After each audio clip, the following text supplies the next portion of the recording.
Bismillahirrahmanirrahim. Assalamualaikum warahmatullahi wabarakatuh.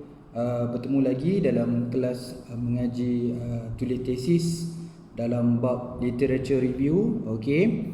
Kita dah sampai kepada proses nak memahami keseluruhan template, yang mana nanti pakcik akan bagi keseluruhan template tu dalam Excel.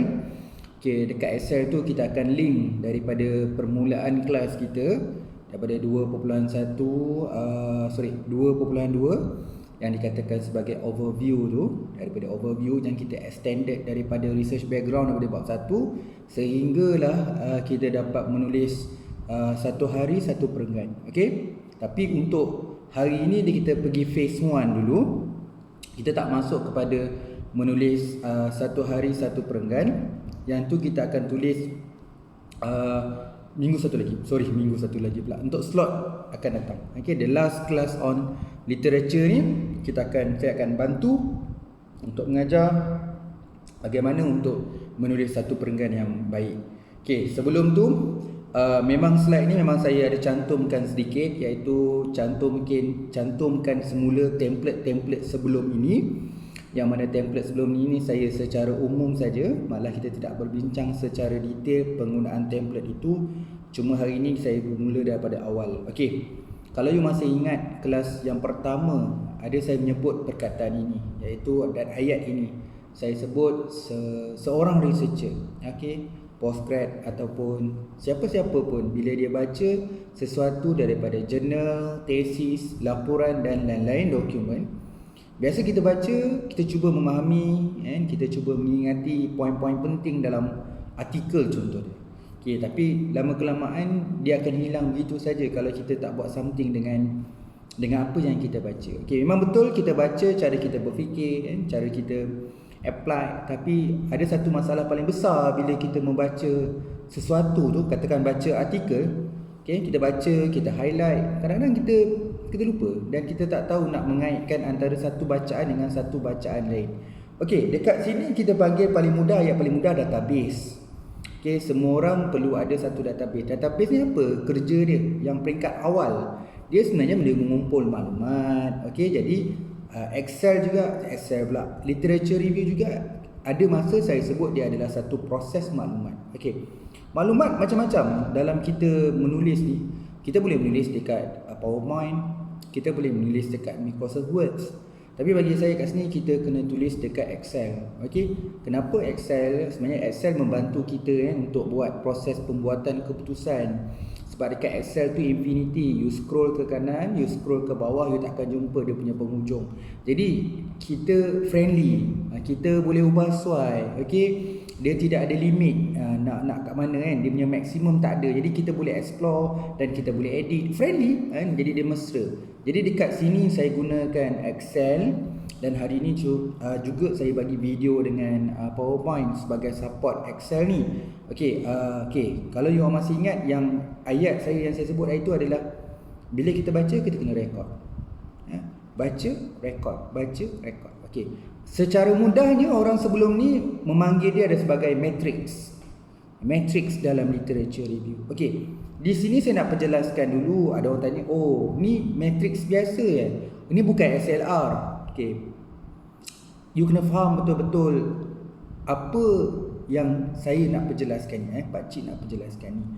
Pakcik tidak mengatakan SLR tu tak bagus, malah saya menggalakkan. Okey, kelas-kelas saya sebelum ni yang saya mengajar pencarian database menggunakan top publisher, menggunakan database WS, MySite dengan Scopus, menggunakan advanced search. Itu adalah langkah pertama untuk kita faham apa itu systematic literature review. Jadi penggunaan systematic literature review itu adalah baik untuk peringkat awal, untuk kita memaksimiskan, saturatedkan maklumat supaya data tu kita dapat banyak. Okey, kita dapat semua maklumat, jadi kita ada. Jadi matrik yang pakcik nak tunjukkan ni untuk menulis menulis dalam you punya literature review dalam bab kajian literatur. Macam mana nak tulis 2.2, macam mana nak tulis 2.3, macam mana nak tulis satu perenggan yang baik. Okey, bila dalam satu keadaan kita kena buat decision making. Contoh je, nak pilih teori. Sebab tu kena ada template metrik untuk pemilihan teori, pemilihan konsep, pemilihan variable dengan tema. Okey, kemudian nak jawab research questions.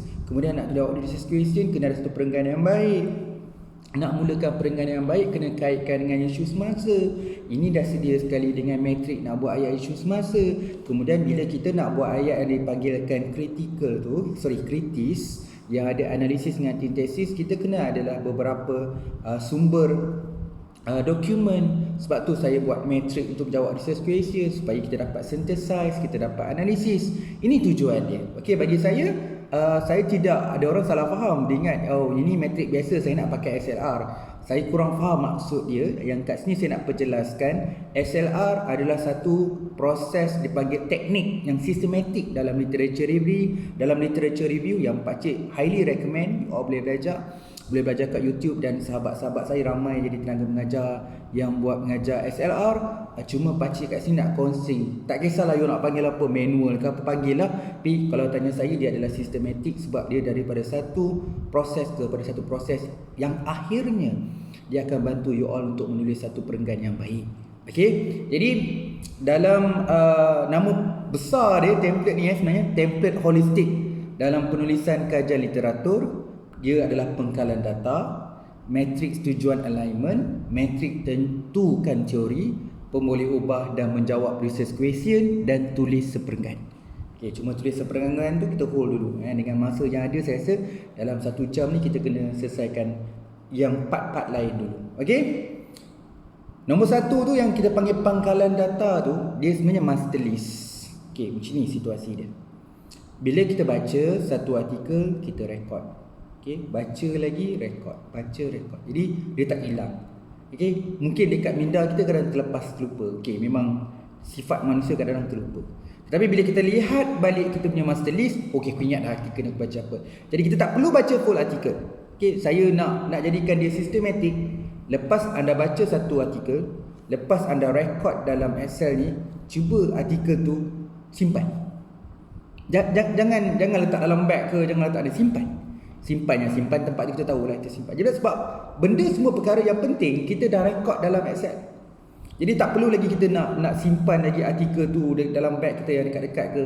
Kita nak baca lagi. Buat apa nak baca, kita dah rekod dekat Excel ni. Itu tujuan, tu cabaran yang pertama. Okey. Sebab lepas ni kita menulis berdasarkan maklumat yang ada dekat Excel je. Fakta dah dekat situ. Jadi kita menghurai lagi. Okey. Zaman sekolah rendah kita dah diajar dah. Cikgu bagi soalan dalam bahasa Melayu, bagi dalam bentuk gambar ataupun dalam bentuk perkataan beberapa fakta-fakta penting. Okey, bina ayat daripada fakta-fakta tersebut. Kita dah belajar dah. Jadi dah bila sampai level PhD ni takkan kita terlalu depends pula. Okey. Kita dah baca artikel tu. You dah baca, you dah rekod. Jadi kenapa nak baca lagi artikel tu? Bukanlah kata tak boleh baca, boleh. Cuma dalam case ni saya nak train you all supaya you kena pegang yang dekat Excel ni sebenarnya dah banyak bantu dah. Okey, kita rekod. Okey. Tapi dia panggilkan template pengkalan data ataupun saya panggil master list. Kenapa saya panggil master list? Master list tak boleh hilang. Okey, apa-apa keadaan pun you nak buat analisis lepas ni, yang bahagian untuk master list tu jangan buang, jangan delete. Sebab itu dia punya ibu. Kalau master list ni hilang, habislah semua. Okey, dia sebenarnya rekod yang pertama tu, database yang pertama. Sebelum kita nak gunakan, nak reanalyze, nak reformulate dan sebagainya, yang master list ni jangan kacau. Okey. Jadi bila sebut master list ni ada beberapa maklumat yang kita kena tahu. Okey. Saya sebenarnya kalau sebelum-sebelum ni yang dah pernah pergi kursus saya template, saya ada 64 maklumat yang kena masukkan. Tapi bila memikirkan kesesuaian dan friendly untuk semua, sebab saya merasakan bila nak buat sampai 64 bahagian tu, orang rasa macam nak siap satu pun jenuh satu hari tak siap. Jadi saya fikir balik relevance, ayat saya macam ni. Okey, yang saya buat ni adalah huruf A sampai Z, iaitu sebanyak 26 lah senang kita. So ada 26 bahagian saja A to Z, iaitu 26. Okey, tetapi setiap bidang ilmu atau kajian-kajian bidang ilmu boleh ubah suai saya punya template dan juga master list ni ikut keperluan pengajian masing-masing. Ubahlah ikut kesesuaian. Mungkin nak tambah, mungkin nak remove, nak buang dan sebagainya. Nak tukar ayat, terpulang. Okey? Pakcik bagi template dan matrix ni untuk you all guna, dan terpulanglah ikut bidang ilmu masing-masing untuk buat ubah sesuai. Okey. Nombor satu antara maklumat yang saya pergilah supaya nak buat penjelasan kat sini nanti dah bagi Excel template ni, ada orang minta tu awal-awal lagi. Ada tak contoh template matrix LR dari awal? Bukan tak nak bagi. Saya ni jenis yang macam kalau orang faham, saya jenis orang yang biar lambat. Biarlah orang kata ke belakang, biarlah duduk bawah katak tempurung. It's okay, tak ada masalah. Sebab saya lebih faham yang kat sini bahawa setiap satu perkara tu perlu melalui proses yang betul. Okey, ada orang kata tak apa kita jalan je. Okey, macam saya meniaga, saya tahu aspek jualan merupakan aspek yang paling penting dalam perniagaan. Okey, kerana jualan itu akan membangkitkan atau mendatangkan keuntungan dalam perniagaan. Tetapi dia orang tak tahu yang satu benda yang mostly banyak organisasi yang kat luar, especially sebab dia orang banyak pengalaman. Keuntungan itu bukan hanya datang pada jualan. Keuntungan tu datang dari segi proses penjimatan ataupun saving cost. Penjimatan maksudnya kita tidak melakukan pembaziran, tidak melakukan defect. Jadi walaupun keuntungan kita moderate, tetapi kita berjaya untuk mengurangkan pembaziran and waste kat sini, automatically kita dapat bersih keuntungan sales tu. Tetapi bagi orang yang mementingkan sales dan jualan, tapi masa yang sama defect berlaku, orang kata dissatisfaction berlaku, waste sana sini, cost increase. So sebenarnya in the end dia mengecilkan juga profit itu. Jadi kat situ juga bila saya belajar cari ilmu, itu yang saya tanam. Saya tak perlu terlalu laju, saya kena faham semua proses, saya kena ada base yang kuat supaya saya melalui setiap proses atau aktiviti dalam penyelidikan, saya tahu okey ni untuk apa, asas dia itu kat sini. Ini kekuatannya ni, base tiang dia macam ni. Okey, kenapa kita buat macam ni? Okey, bagus, ini satu tool, alat memudahkan, friendly. Tapi bagi orang yang betul-betul nak gunakan software ni, asas ni dah kena ada. Formula tu ada dalam kepala, dah boleh congak dah. Kalau kira boleh, tapi lambat. Sebab tu software ada, software cepat, tapi asas dah ada kat tangan. Okey. Jadi ini maklumat yang perlu yang you kena faham. Kadang-kadang dia melibatkan semua bab. Kan? Kita baru masuk bab 2, nak gunakan matrix ni nak kena faham semua bab, nak key in bab 3, nak key in bab 4. Okey, kita tak belajar lagi metodologi, you tak pergi lagi kelas analisis. Macam mana you nak key in kalau you betul-betul tak familiar? Okey, dalam bab ni kena jujur. Kita tak semestinya kata aku dah besar, aku tahu lah, aku dah biasa buat research. Research ni besar. Saya sendiri saya mengaku yang saya sendiri, contoh paling mudah kualitatif. Kualitatif ada 24 bahagian dalam bidang strategic research. Kan? Saya tak boleh kata saya tapau, tak. Okey, alright, you kena faham. Ada orang buat PhD dalam kualitatif, dia kata dia hebat kualitatif. Kualitatif yang mana? Strategi penyelidikan yang mana? Kalau dia buat case study, dia cuma dikatakan expert dalam case study. Dia belum masuk lagi expert dekat actual research. Orang yang buat grounded theory, okey, ini strong sikit sebab dia memang mempelajari daripada grassroots, daripada bawah sampailah dia explore semua benda. Tapi dia mungkin lebih familiar dengan proses. Dari segi teknik dia sangat bagus teknik, tapi dari segi strategi dia bagus kat grounded theory. Belum tentu dia akan berjaya kalau buat narrative inquiry ataupun buat case study. Okay, you kena faham kadang-kadang. Jadi kalau katakan ilmu tu dia luas, sebab tu kita kena belajar. Saya pun masih lagi belajar. Saya mengakui ada benda yang kadang-kadang saya tahu, bila saya baca lagi buku ni, oh okey, ada benda lagi, dia kembang lagi rupanya. Okey, time to time bila kita berhadapan, sebab tu research ni ada problem statement, sebab setiap problem statement yang berlaku tu akan menyebabkan timbulnya multidisiplin dalam research. Kita perlu ada satu benda-benda lain yang kita kena buat. Okey, ni antara maklumat saya kena sebut semua perkara ni supaya kita lebih lancar nak faham. Kita masih lagi dalam literature review. Okey, nombor 1 adalah authors. Authors. Jadi kita tulis nama authors. Kemudian yang kedua adalah tahun. Saya asingkan, saya tahu ada setengah orang rekod dia letak nama authors dengan tahun. Kan kita bila guna Excel, kita nak buat sorting lagi senang. Contohlah saya nak sort data 5 tahun terkini ataupun saya nak rankingkan yang terbaru duduk atas. Okey, jadi itu tujuan saya asingkan data saya dalam Excel ni. Ruang yang pertama adalah penulis, authors, yang kedua adalah tahun. Yang ketiga adalah negara. Okey, memang ikutkan saya sebenarnya boleh susun ikut macam mana proses dalam sebuah tesis. Chapter 1, chapter 2, chapter 3, chapter 4, chapter 5. Tapi biasanya kalau perbincangan dalam penulisan artikel ni, dalam tesis contohnya, memang kita antara benda awal yang kita akan kaji adalah kalau perspektif umum lah kan, ada bidang kajian tak tengok negara pun, tapi secara umumnya dia tengok negara. Sebab tu ada tiga perkara awal lah. Yang pertama adalah nama authors tu, yang kedua adalah tahun, yang ketiga adalah negara. Keempat, yang ni optional, terpulang. Tapi kalau tanya saya suka bila orang menulis tu dia bercakap lebih macam ni, lebih spesifik berdasarkan artikel kajian lepas ataupun berdasarkan review paper yang lepas. Jadi dia boleh sebut jenis artikel, dia boleh sebut berapa tesis yang lepas, beberapa artikel yang lepas, beberapa buku akademik sebelum ni. Jadi dia boleh sebut jenis tu. Dia berbeza kata beberapa kajian lepas, beberapa kajian lepas, beberapa kajian lepas. Jadi dia umum. Jadi bahagian ini satu lepas negara tadi, dia adalah bahan sama ada jurnal, tesis ataupun laporan. Okey, kalau nak buat short form, kalau nak cepat, buat je. Kalau jurnal huruf J, kalau laporan ni apa-apa report lah, L, kalau tesis T. Ataupun type lah tesis, laporan atau jurnal. Okey, kemudian kat sini adalah jenis. Jenis ni lebih spesifik untuk artikel, okey. Untuk artikel. Kalau kita refer, kalau tak ada, dia sebenarnya Excel ni lagi friendly daripada dash, buat N. N is something like no. Okay, sebab tu kalau saya dekat template ni saya tunjuk saya letak N, maksudnya benda tu tak ada. Tak dinyatakan. Ataupun tak disebut. Okay, sebab tu N. Okay, dalam kes ni, jenis jurnal artikel saya kategorikan beberapa kategori. Kat sini saya letak 5 kan.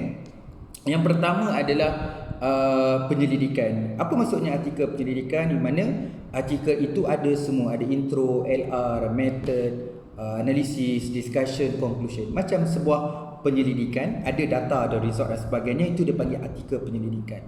Yang kedua adalah literature review. Okay, yang familiar sekarang ni agak ramai orang mengkaji paper literature review jadikan artikel jurnal adalah SLR. Systematic Literature Review, Meta Analysis. Itu contoh-contoh yang dipanggil Literature Review. Literature Review ni maksud dia kena ada teknik. Sebab tu namanya kalau artikel Literature Review ni, saya buat artikel Literature Review, teknik apa pakai? Saya tak ada teknik.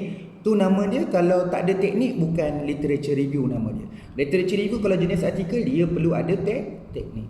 Kalau tak ada teknik, apa nama dia? Kalau tak ada teknik, nama dia artikel General Review. General. Maksudnya kalau saya tak ada follow mana-mana teknik, saya review je. Itu namanya general review. Okey. Kemudian yang keempat adalah short communication. Short communication. Jadi kita kena tahulah short communication, dia kat sini nanti you tengoklah kan, sebab dekat Excel dia lagi clear lah. So kita ada short communication. Short communication ada dua version. Boleh ada data, tak ada data pun tak apa. Okey, ada data boleh, tak ada data pun tak apa. Okey.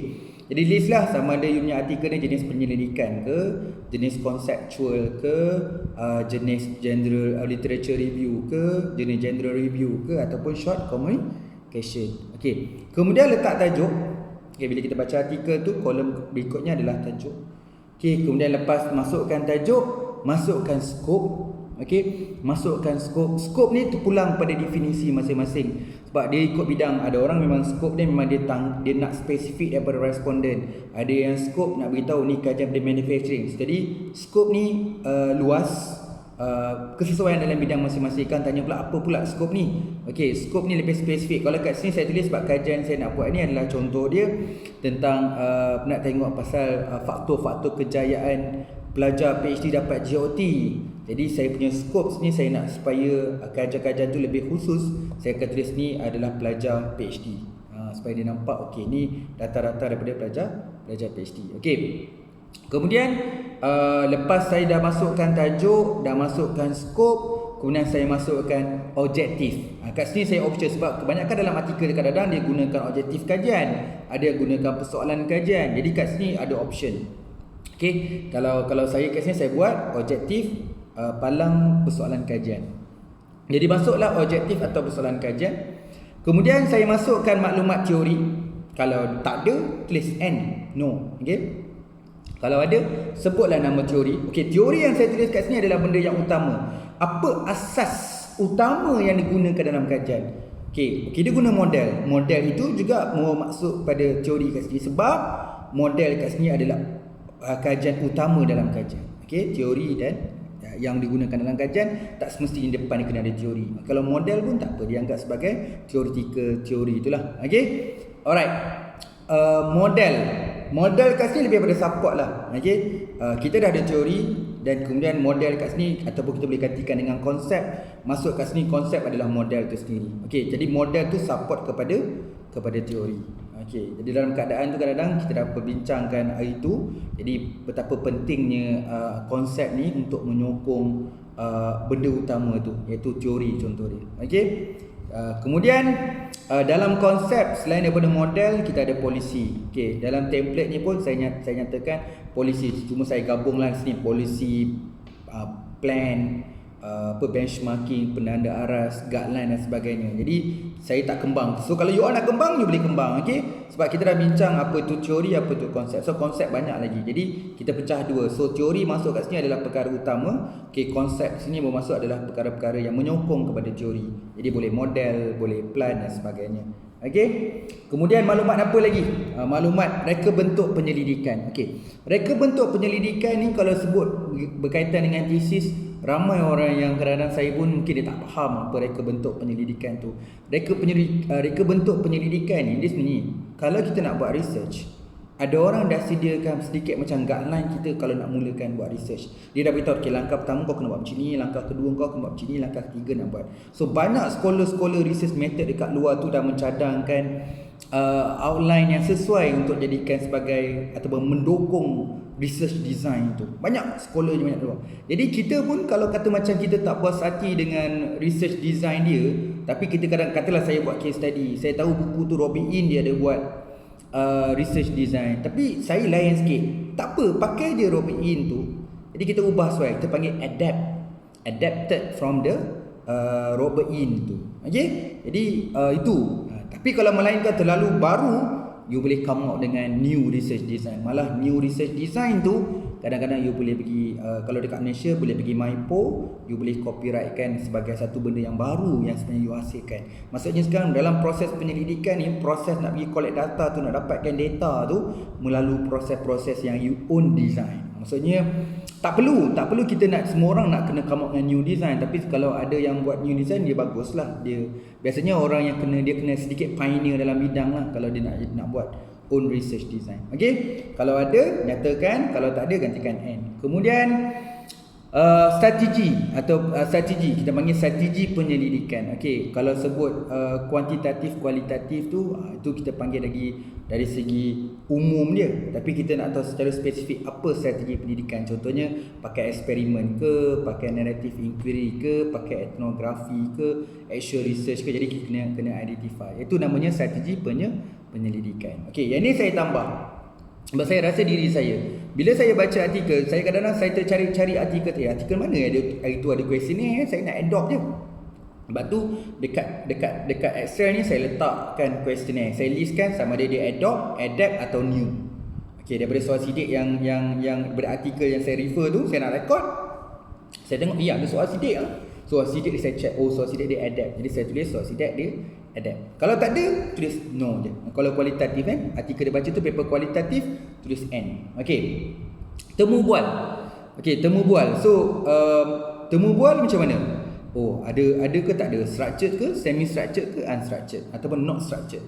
Kan? Jadi you listkan. Kalau tak ada N lah. Kalau ada tulis semi structured ataupun structured ataupun not structured. Kemudian kita dah bincang pasal variable. Variable ni ada DV, ada IV, ada moderating, mediating dan sebagainya. Kalau tak ada, buat N. Kalau ada, nyatakanlah apa benda yang dijadikan DV, apa dia punya IV, apa dia punya mediating dan sebagainya. Okey, jumlah sampel, jumlah yang kita kalau kita interview berapa ramai orang kita interview. Kalau kita ada questionnaire, berapa ramai yang kita ada questionnaire. Jadi itu sampel yang kita bagi. Kemudian teknik sampling. Yang ni lebih detail nanti kalau untuk kelas yang akan datang nanti, kelas metodologi, kita akan cover semua lebih. Sekarang dah masuk ke 4 metodologi. Memang metodologi kita akan cerita satu persatu. So kat sini cerita pasal teknik persamplan. So kita ada persamplan yang kita kata probability sampling dengan non-probability sampling. So tengoklah kesesuaian. Ramai ini pun orang dia momokkan, bukan non-probability sampling untuk orang kualitatif ke? Orang kuanti tak boleh pakai ke? Nanti kita akan explain sebenarnya keperluan nak gunakan jenis-jenis teknik sampling ni. Okey, nyatakan kota ke, tujuan ke, rawak mudah ke, strata ke, sistematik ke. Okey.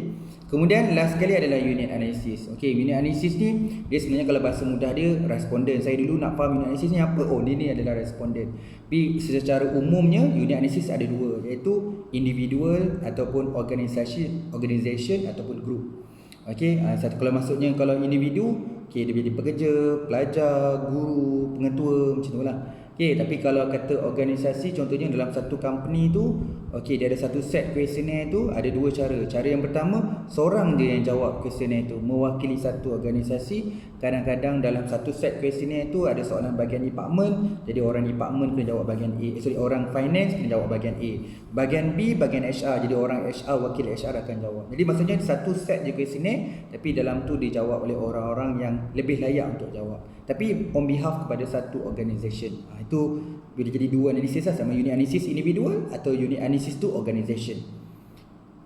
Okey, kemudian masuk benda yang biasa kalau kita rekod data ni adalah dapatan kajian. So apa dapatan kajian dia? Kita laporkan, kita tulis sikit apa dapatan kajian dia. Ringkas bila nak buat KSM ni jangan tulis panjang sangat, dia ringkas Jadi as long kita faham. Kemudian biasa saya tulis benda ni, kadang-kadang ramai orang tak, tapi saya tulis justifikasi dapatan.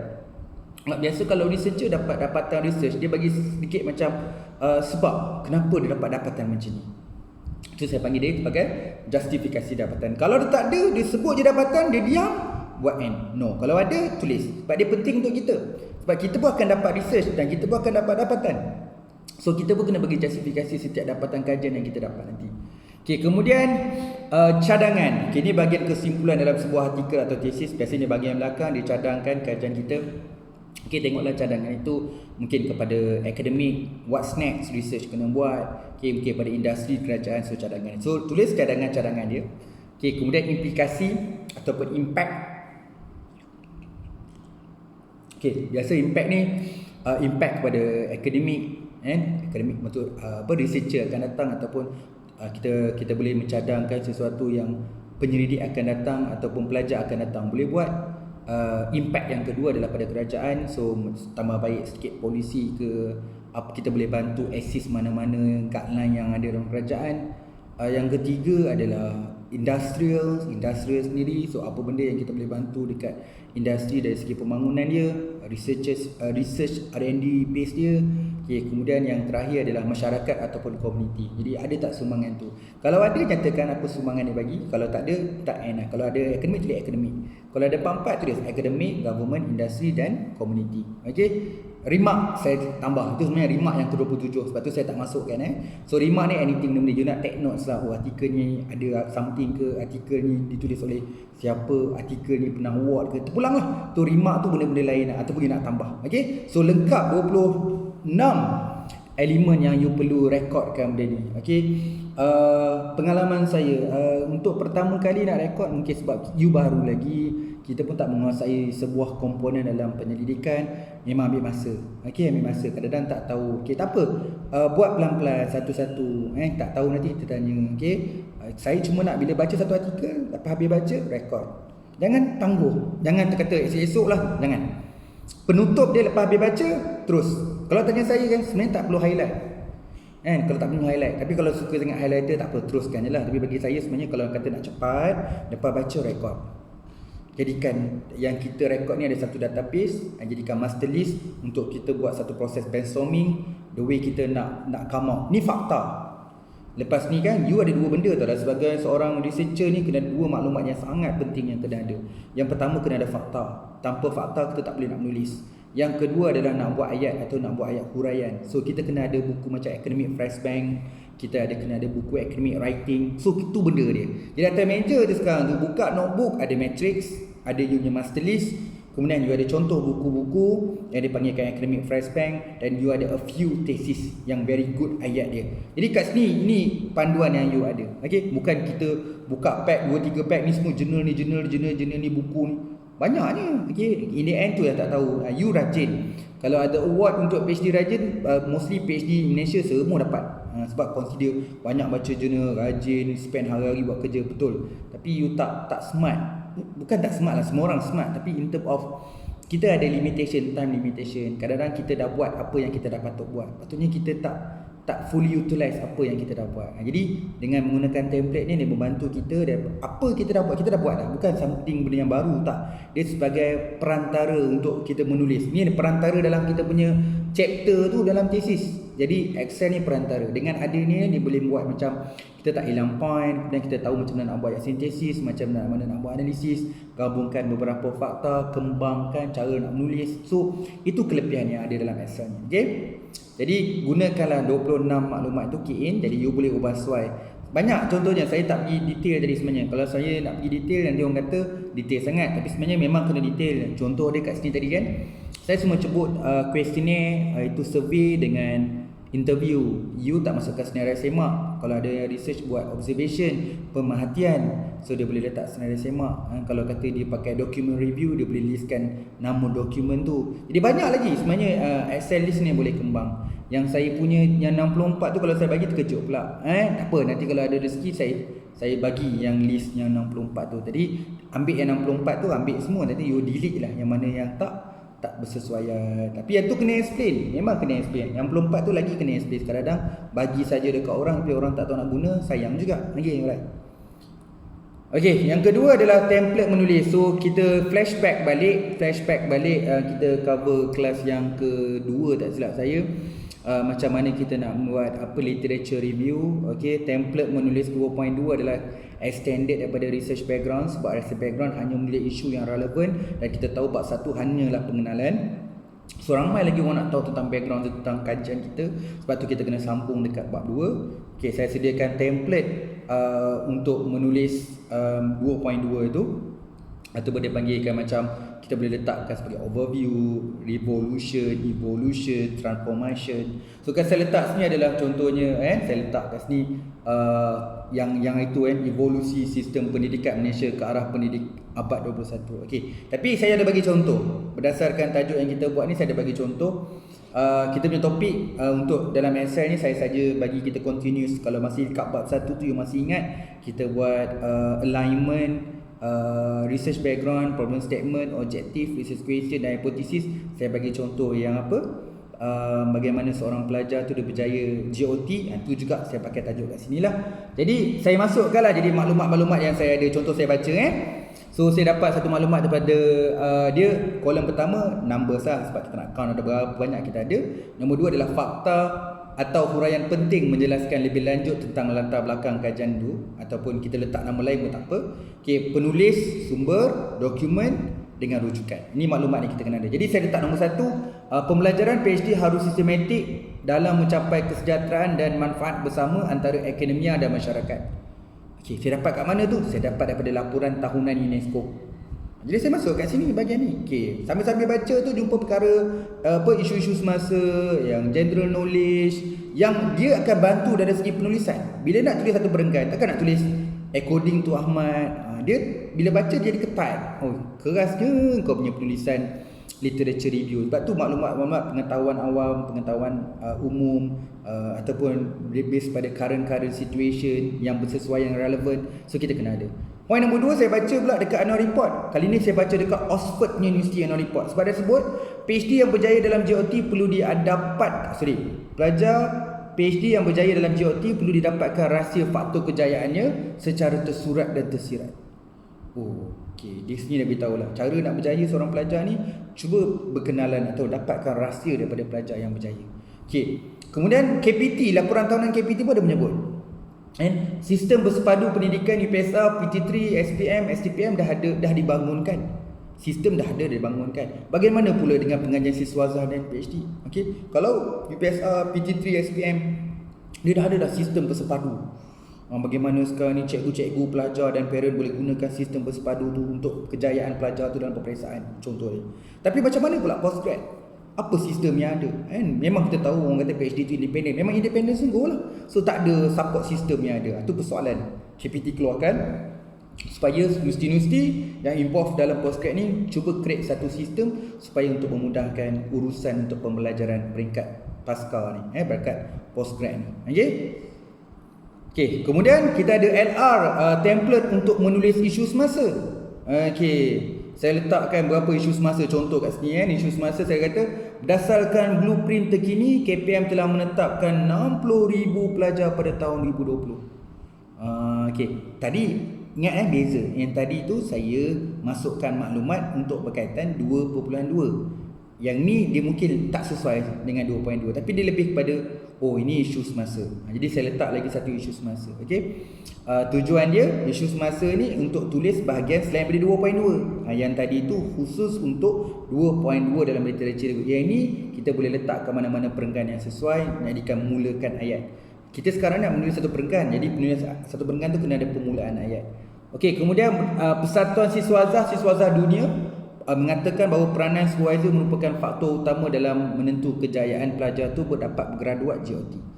Jadi dia kata kat sini berdasarkan Persatuan Siswazah Dunia PSD mengatakan dalam laporan tahunan dia mengatakan peranan SB itu penting untuk memastikan pelajar tu dapat GOT. Jadi saya letak dekat satu lagi bahagian matrix kat sini, nama dia ayat isu-isu semasa atau pengetahuan am berkaitan dengan politik, ekonomi, sosial, teknologi dan agama meliputi dalam dan luar negara. Okey, ni bukan apa kalau tanya saya kenapa kita nak tulis benda ni? Sebab bila kita nak menulis satu perenggan, kita kena ada mulakan satu penceritaan yang menarik. Kita nak kena ada pencakup yang bagus dalam penulisan.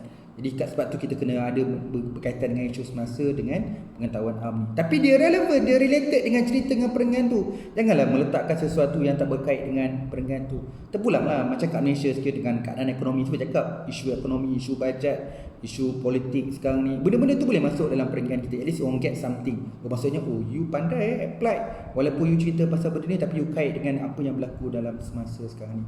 Tapi itulah bila postgrad ni, bila buat tesis ni ada maklumat-maklumat yang kadang-kadang kita cantik untuk decide, kadang-kadang not direkomendkan untuk decide. Okay, sebab tu saya prefer benda yang penting, contohnya dasar-dasar yang documented. Plan-plan yang kita tahu memang dia bercetak, ada online, offline, tapi dia memang ada sumber, ada laporan-laporan. So benda-benda macam itulah, benda-benda yang kita kata yang strong punya dokumen lah. Kalau minit mesyuarat tu bukan tak boleh, tapi itulah penerimaan untuk di kalangan penilaian tu kadang-kadang dia kata benda-benda ni macam tak sah lagi, tak valid lagi. Jadi benda tu tak besar, belum share kat public. Ni benda-benda confidential. So kita ada masalah berhadapan dengan certain isu ini. Okey, tadi kita dah siap 2.2. Kita letakkan contoh-contoh ayat yang kita bila baca artikel kita rekod. Master list kita dah buat rekod. Yang kedua, jumpa tengah-tengah baca, ini sesuai nak top up fakta dalam 2.2, masuk kat bahagian 2.2. Ini bagus ni. Ini kalau aku mulakan perenggan, kalau masukkan ayat ni sebagai permulaan ayat, sedap ni. Okay, jadi kita letak dekat bahagian ayat-ayat isu semasa atau pengetahuan am. Okey, kemudian template untuk pemilihan teori. Okey, kita kena pilih teori. Saya nak pakai teori apa? Duk tanya orang, duk tanya supervisor, teori apa yang paling sesuai. You dah baca. Why not kalau lepas you baca, you masukkan benda yang you dah rekod. Tadi dekat master list you dah rekod dah. Tarik daripada master list tu, pindahkan masuk dalam template pemilihan teori. Okay, ini kajian-kajian lepas. Bila dekat master list kita dah check, kita dah buat sort. Okay, dah berdasarkan 200 kajian yang buat dalam bidang ni, yang betul-betul highlight guna teori ni mungkin 15 je. Daripada 15 ni 3 je, pusing-pusing 3 teori yang sama. Jadi you buatlah letaklah 3 teori kat sini. Lepas tu kita buatlah perbandingan. Kenapa orang pakai teori A ni? Kalau pakai teori A ni method dia macam ni. Okey, kalau orang guna teori B ni dia punya sampel macam ni. Bila you buat letak dalam template, you nampak. Aku nampak. Bila aku letak kat sini baru aku nampak kenapa aku kena pilih A. Kenapa kena pilih teori A? Kenapa aku pilih teori B dengan teori C? Aku punya situation kajian ni aku rasa berdasarkan cerita ni aku kena pakai teori B. Sebab tengok sifat teori B ni, kajian-kajian lepas menggunakan teori B sebiji dengan apa kita nak buat. Sebiji dengan sampel, dengan method kita nak guna, analisis nanti kita nak guna yang sama.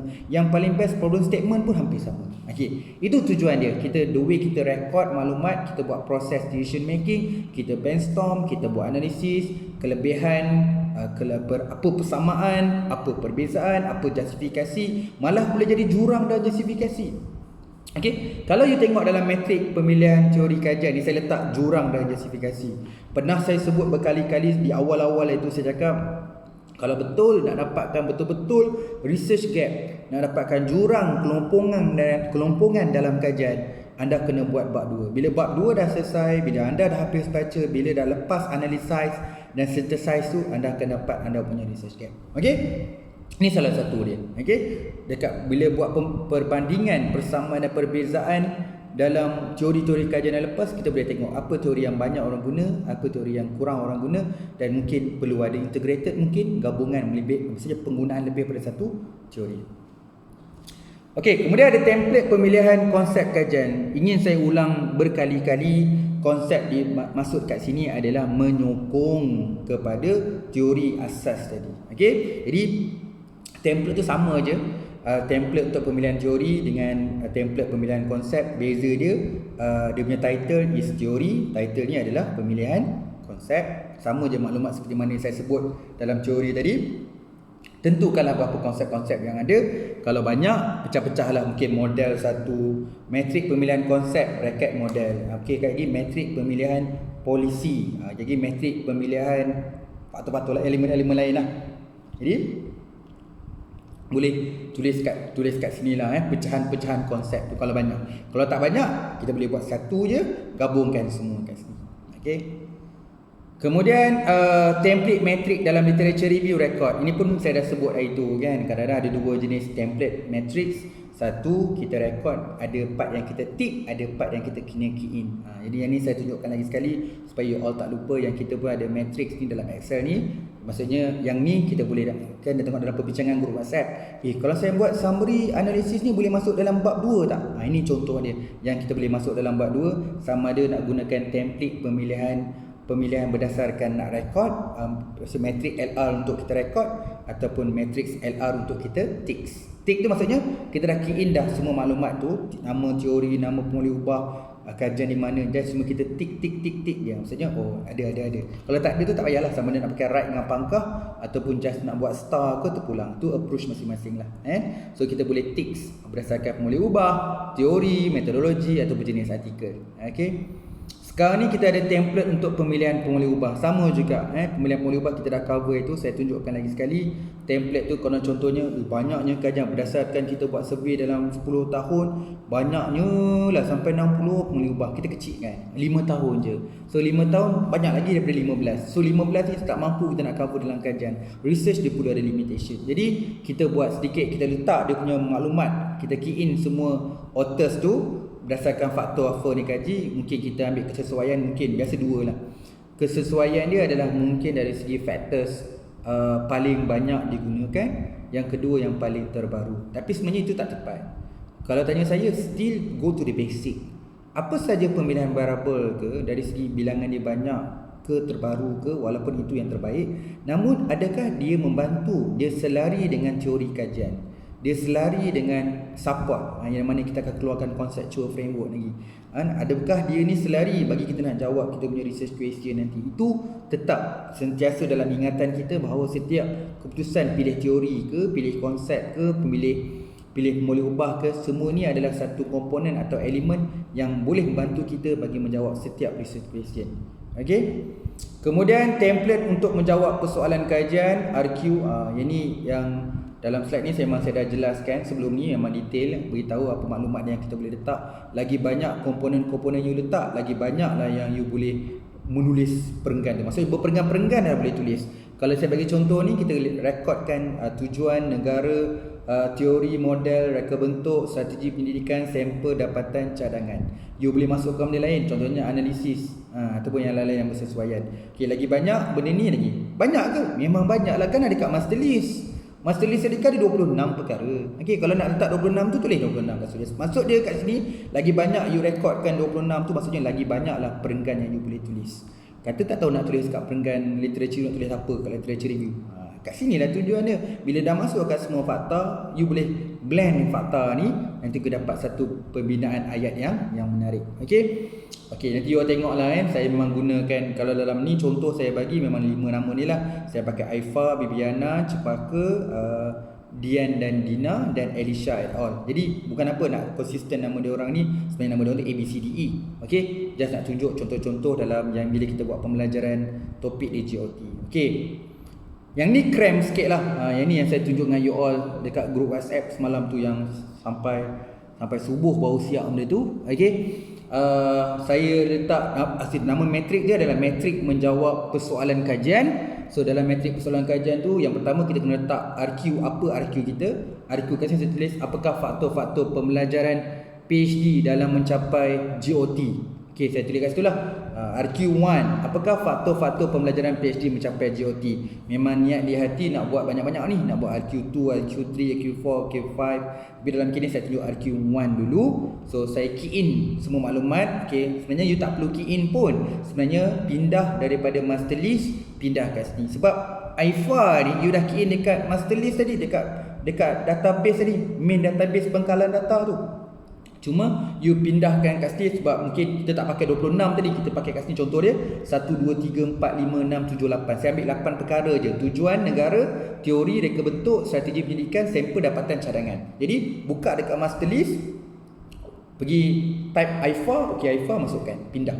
Jadi you fulfillkan box ni berdasarkan daripada master list. Jadi you isilah semua authors tadi, AIFA, Bibiana, Cepaka, Dian, Dina dan Elisha. Saya masukkan semua benda ni. Okey. Tapi kita kena buat, saya tunjuk juga yang kolom belah kita tu, yang belah rimak kita tu, just nak tunjuk, okey, aku dah jumpa dah 5 kajian yang hampir bagi menjawab research question. Okey, kita dah jumpa dah 5 artikel yang betul-betul dia hampir-hampir dengan research question. Maksud senang kita lebih kurang lah kalau kita dapat dapatan nanti, inilah klik kita yang akan support dekat bab perbincangan nanti. Jadi cuma kita sebagai seorang researcher, bila kita dah jumpa 5 ni, kita nak menulis. Bila nak menulis kita kena kritis. Contoh dia. Okey, jadi daripada 5 kajian ni apa yang sama Apa? Maksudnya kajian yang kita nak buat nanti apa yang sama? Dengan siapa kita sama? Kalau beza, apa yang beza? Kalau kita boleh katakan, so secara keseluruhan apa justifikasi nak buat? Okey, contoh ni kan. Jadi kat sini saya bagi contoh kat sini lah secara detail apa dia nak kena buat. Saya beritahu contoh dia lah kan. Saya baca sikit lah AIFA, okey, dia buat mengenal pasti karakter pelajar dalam kejayaan mencapai GOT. Itu dia punya tujuan, dia punya objektif. Kemudian negara dia dekat Malaysia. Apa teori dia pakai? Saya reka-reka lah dummy Nama teori dia teori mengaji. Okey. Reka bentuk kajian dia tak mention, saya tulis tiada Saya tulis N. Strategi kaedah pendidikan saya tulis deskriptif sebab dia nak buat deskriptif je. Sampel dia pelajar, dapatan dia melaporkan bahawa pengetahuan dan kemahiran merupakan aspek kejayaan utama dalam mencapai GOT, dan dia mencadang dalam bahagian konklusi, dia cadangkan untuk kajian akan datang supaya kenal pasti faktor kritikal kejayaan PhD dalam mencapai GOT secara menyeluruh. Sebab dia tak buat menyeluruh, dia cuma cover beberapa. Sebab tu dia dapat pengetahuan dan kemahiran. So dia advise, so kajian akan datang supaya buat satu faktor kejayaan kritikal yang lebih menyeluruh. Begitu juga Bibiana, Cepaka, Dian, Elisha, saya key in semua benda tu. Jadi bila dah masuk kat sini kita nampak, okey, contohlah AIFA Malaysia, Bibiana Turki, Cepaka Japan, Dian Indonesia, Elisha UK. Kalau tengok negara Islam, Malaysia, Turki dan Indonesia. Jadi boleh buat je. Beberapa kajian lepas di negara Islam menunjukkan kenapa, sebab kajian tu ada Malaysia, Turki dengan Indonesia. Ataupun contohnya nak tengok ada kajian di Asia Tenggara. Beberapa penemuan kajian terbaru di Asia Tenggara oleh AIFA dan Dian menunjukkan bahawa itu tujuan dia kalau kita ada menampak kat macam ni. Okey. Lagi apa? Nampaknya contoh dekat sampel. Ada yang test kat pelajar, ada test kat penyelia. Beberapa kajian lepas telah membincangkan tentang pembangunan kepada pelajar bagi mencapai GOT. Beberapa kajian menunjukkan sampel kepada penyelia dan pelajar. Ini bermakna beberapa kajian telah mengkaji dari segi perspektif pelajar itu sendiri, malah peranan supervisor dalam memastikan aspek GOT itu tercapai. Baru zoom lagi. Sebagai contoh, kajian di UK dengan menggunakan penyelia, macam tu maksud dia. Itu tujuan dia. Saya tak tengok jurnal dah. Saya tak tengok jurnal artikel tak. Saya cuma tengok dekat sini. So, jom kita bina ayat berdasarkan fakta di sini. Jom bina. Berapa perenggan? Banyak perenggan ni. Satu perenggan tak perlu nak kaitkan semua. Mungkin perenggan pertama saya nak masukkan objektif dengan negara saja. Objektif kedua mungkin saya nak masukkan teori dengan dapatan saja. Okey, kemudian kan nak main pula strategi pendidikan dengan research design saja. Macam itulah. Jadi berapa perenggan yang you boleh hasilkan sini. Jadi macam mana nak menghasilkan perenggan yang banyak dalam bahagian ini? Ada dua saja. Kalau tanya saya lah, dua cara nak bagi penulisan tu banyak dalam literature review bagi menjawab. Baru satu research question ni berbanyak. Bergantung kepada beberapa kajian yang saya jumpa. Kalau macam ni saya jumpa 5. Okey, dan kemudian apa yang you nak tengok. Kalau macam ni saya tengok tujuan, negara, teori, reka bentuk, strategi, sampel, dapatan, cadangan. 8. Lagi banyak, kata 16, 26, maksudnya lagi banyaklah peringkat yang you boleh bincang. Saya cuma nak bagi contoh kat 8 ni, tapi dekat master list saja dia 26. Maksudnya kalau nak buat bincang 26 tu, maka banyaklah peringkat you all. Tapi kena ingatlah dalam penyelidikan ni ada maklumat, adalah yang you key in, ada yang no. So no tu tak boleh nak bincang lah. Okay, kemudian saya beritahu lepas saya dah tunjukkan kajian-kajian lepas yang 5 yang sama dengan research question saya tu, jadi saya buat perbandingan. Okay, kalau aku pilih yang dari segi tujuan atau objektif ni, dia kata mengenal pasti tahap faktor-faktor pembelajaran dalam mencapai GOT. Of course kita punya research question tak sama sebiji dengan kajian-kajian lepas, walaupun ada sound sama. Tapi kalau tengok persamaan, faktor dalam mencapai GOT dah ada orang buat, dengan pelajar pun ada orang buat, dekat Malaysia pun ada orang buat. Jadi apa beza dia? So saya buat justifikasi. Dia kata walaupun faktor kejayaan GOT sudah ada yang dikaji, namun ianya hanya melibatkan pengkhususan satu faktor saja dan bukanlah secara menyeluruh. Inilah dia katakan sebagai problem statement. Memanglah ada orang nak buat, dekat Malaysia pun ada orang buat, ada orang kaji pasal dekat pelajar, tapi dia tidak mengkaji secara menyeluruh, dia cuma kaji satu faktor saja. Okey. Yang kedua tadi kat Malaysia, kan? Jadi kenapa nak buat kajian sama? Memang samalah. Ada orang buat kat Malaysia, tapi itulah dia buat satu je, buat secara menyeluruh. Beza dia mungkin kita boleh kata kita lebih luas, yang melibatkan pelbagai faktor-faktor. Okey. So katakan teori kan. Okey. Kita pun buat conclusion. Ada orang pakai teori ngaji dan PMB. Ada yang lain tak ada gunakan, ada persamaan, tiada. Kita boleh buat satu kita panggil justifikasi. Kajian sebelum ni hanya menggunakan satu teori saja. Kenapa? Sebab kita akan gunakan dua teori. Sebab kita memang kena pakai dua teori. Kita kat sini nak tunjukkan bahawa kita nak menjadikan asas tu, kita ambil asas tu dua, daripada teori dan model. Asal model tu jadi support je, tapi kita ambil model dengan teori tu jadi sebagai benda utama, asas. Adalah konsep-konsep lain, tapi kita ambil model dengan teori tu jadikan benda yang asas. Kita dah integrate dia. Okey. Macam itulah juga kan, kajian ni menggunakan deskriptif. Kita kata kita gunakan aspek extend.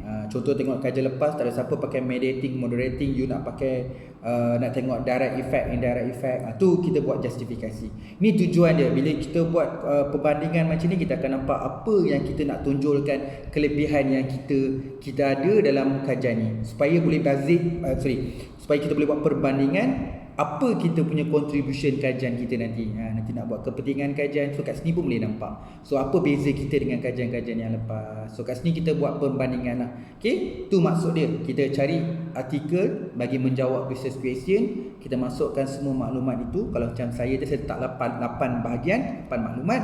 Kemudian kita buat perbandingan. Saya buat persamaan, perbezaan dan justifikasi. Jadi saya pun tunjuk apa benda. Kalau dia orang pakai deskriptif, pakai case study, saya nak pakai apa. Okey, kita buat justifikasi. Kenapa you nak pakai benda ni? Walhal kajian lepas pakai benda ni, kita ada justifikasi. Jadi completekan box dekat matrix bagi menjawab persoalan kajian tu, dia sangat penting kat sini. Bagi saya sangat penting. Kita akan betulkan balik bab satu kita, structurekan balik. Kemudian kita akan berfikir, betul ke aku nak buat benda ni kan? Aku tak cover lagi metodologi. Okay, kita buat metodologi, kita align ni sini balik. Sama ada method tu kita betulkan, ataupun kat sini kita kena betulkan. Jadi kita kena ada part yang kita kena align lah, antara bab 1, bab 2 dan bab 3. Okay, itu saja. Itu saja yang bincangan template phase 1 ni. Okay, dia panjang sebenarnya. Okay, saya takut saya pun tak mampu nak deliver terlalu panjang sebenarnya. Sebenarnya 1 hour pun dah cukup panjang sebab benda technical template. Okay, dia lebih seronok kalau kita buat. Okay, saya mohon dengan bila dah bagi template nanti you all buat. Okay, kita buat sama-sama.